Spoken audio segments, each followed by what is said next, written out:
মসজিদ জামিয়া ফয়জুর রহমান হচ্ছে আমার আতুর ঘর। আমাকে আপনাকে যে বড় বানাচ্ছে, এই বড় বানানোর মূল ফাউন্ডেশন, মূল টার্গেট হচ্ছে জামিয়া ফয়জুর রহমান রহমতুল্লাহ আলাই। আমি আপনি ডালকানগর পড়ি বা রাহমানিয়া পড়ি বা বাড়িদারা পড়ি বা জামিউল উলুম যেখানেই পড়ি, দেশের শীর্ষস্থানীয় প্রতিষ্ঠানে পড়া মাত্রই যে আমি বড় হয়ে গেছি এটা না।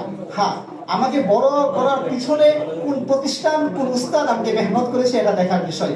অতএব আমাদের জামিয়া ফয়জুর রহমান রহমতুল্লাহ আলাইকে ভুলে গেলে চলবে না। জামিয়া ফয়জুর রহমান রহমতুল্লাহ আলাই শুধু আমার আপনার কাছে শুধু একটা মাদ্রাসা না, আমার আপনার কাছে 5 বছর, 7 বছর, 10 বছর একটা ক্যানভাস, একটা অ্যালবাম, একটা ছাত্রের সাথে গড়ে ওঠা একটা সম্পর্ক। কারণ আমি আপনি এই পর্যন্ত উঠেছি শুধুমাত্র জামিয়া ফয়জুর রহমান রহমতুল্লাহ আলাই কারণে।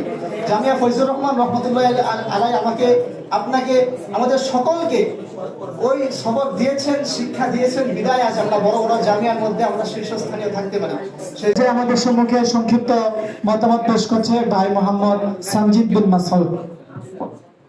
আলহামদুলিল্লাহি রাব্বিল আলামিন ওয়াসসালাতু ওয়াসসালামু আলা আশরাফিল আমবিয়াই ওয়াল মুরসালিন। আউযু বিল্লাহি মিনাশ শাইতানির রাজীম। লা ইয়াস্তাবি মিনকুম মান আনফাকা মিন ক্বাবলিল ফাতহি ওয়া কাতাল। ওয়া ক্বালা an-নাবিয়্যুল কারীম সাল্লাল্লাহু আলাইহি ওয়াসাল্লাম লা তাজতামিউ উম্মতি আলা ad-দালালাহ। ওয়া ক্বালা an-নাবিয়্যু সাল্লাল্লাহু আলাইহি ওয়াসাল্লাম আলাইকুম বিল জামাআহ আও কামা ক্বালা an-নাবিয়্যু সাল্লাল্লাহু আলাইহি ওয়াসাল্লাম।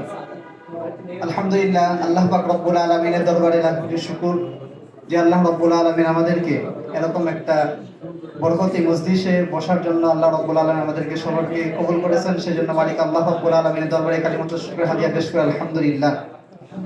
সাথে সাথে এবং আমার বন্ধুবর এবং ভাই বলতে চলে, জামিয়া ফয়জুর রহমান রহমতুল্লাহ আলাইয়ের 3 বারের ছাত্র কাফেলার সফল সভাপতি মোহাম্মদ বুরহানুদ্দিন এবং তার সাথে মুশফিক ভাই, সানোয়ার ভাই, তাওহীদ ভাই সহ আরো যারা এই পুনর্মিলনী বাস্তবায়ন কমিটির সাথে ছিলেন, তাদের প্রশংসা করাই যায়। কারণ নবী সাল্লাল্লাহু আলাইহি ওয়াসাল্লাম বলেন, মান লাম ইয়াশকুরিল্লাহ লাম ইয়াশকুরিন নাস।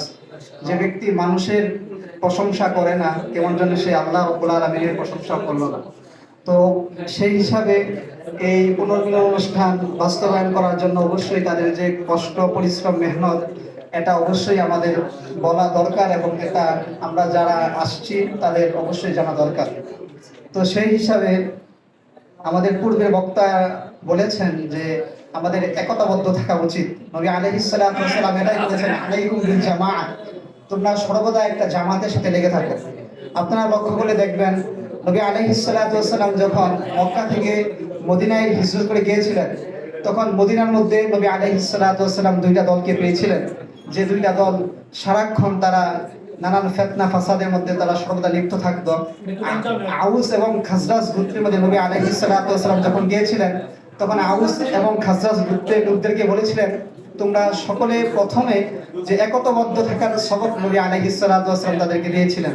তো নবী আলাইহিস সালাতু ওয়াস সালাম একতাবদ্ধ থাকার সবক এজন্য দিয়েছিলেন, যখন মানুষের মধ্যে একতাবদ্ধ বা একটা প্ল্যাটফর্মে থাকার এই মন মানসিকতা এসে যাবে, তখন তাদের মধ্য থেকে যে রাহাজানি, অন্যায়, অত্যাচার, অভিযান, জুলুম, শোষণ যা কিছু হতো, এটা আস্তে আস্তে নিঃশেষ হয়ে যাবে।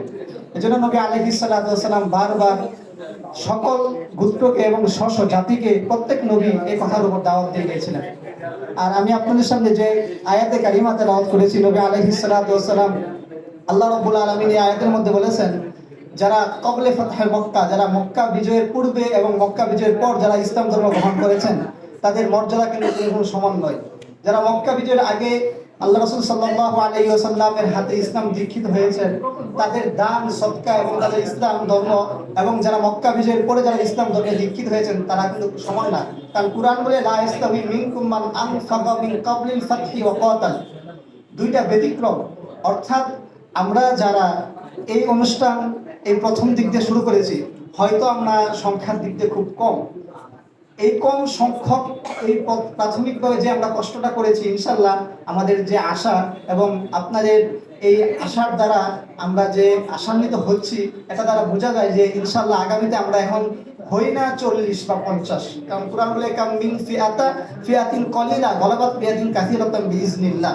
এটাই কুরআন আমাদেরকে বোঝায়, কুরআনের সবক এটাই। হয় না আমরা সামান্য নগণ্য পরিমাণ মানুষ, কিন্তু বোঝা যাচ্ছে আল্লাহ রাব্বুল আলামিন যদি তৌফিক এনায়েত ফরমায় আমাদেরকে, তো ইনশাআল্লাহ আগামীবার আমরা 100 ক্রস করে ইনশাআল্লাহ আস্তে আস্তে এই প্ল্যাটফর্মটা এক সময় পুরা জামিয়াকে কেন্দ্র করে হবে। আর সর্বদাই আমাদের মাথায় রাখতে হবে, আমার আপনার সর্বপ্রথম বড় মসজিদ জামিয়া ফয়জুর রহমান হচ্ছে আমার আতুর ঘর। আমাকে আপনাকে যে বড় বানাচ্ছে, এই বড় বানানোর মূল ফাউন্ডেশন, মূল টার্গেট হচ্ছে জামিয়া ফয়জুর রহমান রহমতুল্লাহ আলাইহি। আমি আপনি ঢালকানগর পড়ি বা রাহমানিয়া পড়ি বা বাড়িদারা পড়ি বা জামিউল উলুম যেখানেই পড়ি, দেশের শীর্ষস্থানীয় প্রতিষ্ঠানে পড়া মাত্রই যে আমি বড় হয়ে গেছি এটা না। হ্যাঁ, আমাকে বড় করার পিছনে কোন প্রতিষ্ঠান, কোন উস্তাদ আমাকে মেহনত করেছে এটা দেখার বিষয়। অতএব আমাদের জামিয়া ফয়জুর রহমান রহমতুল্লাহ আলাইকে ভুলে গেলে চলবে না। জামিয়া ফয়জুর রহমান রহমতুল্লাহ আলাই শুধু আমার আপনার কাছে শুধু একটা মাদ্রাসা না, আমার আপনার কাছে 5 বছর, 7 বছর, 10 বছর একটা ক্যানভাস, একটা অ্যালবাম, একটা ছাত্রের সাথে গড়ে ওঠা একটা সম্পর্ক। কারণ আমি আপনি এই পর্যন্ত উঠেছি শুধুমাত্র জামিয়া ফয়জুর রহমান রহমতুল্লাহ আলাই কারণে। জামিয়া ফয়জুর রহমান রহমতুল্লাহ আলাই আমাকে, আপনাকে, আমাদের সকলকে ওই সবক দিয়েছেন, শিক্ষা দিয়েছেন, বিদায় আজ আমরা বড় বড় জামিয়ার মধ্যে আমরা শীর্ষস্থানীয় থাকতে পারি।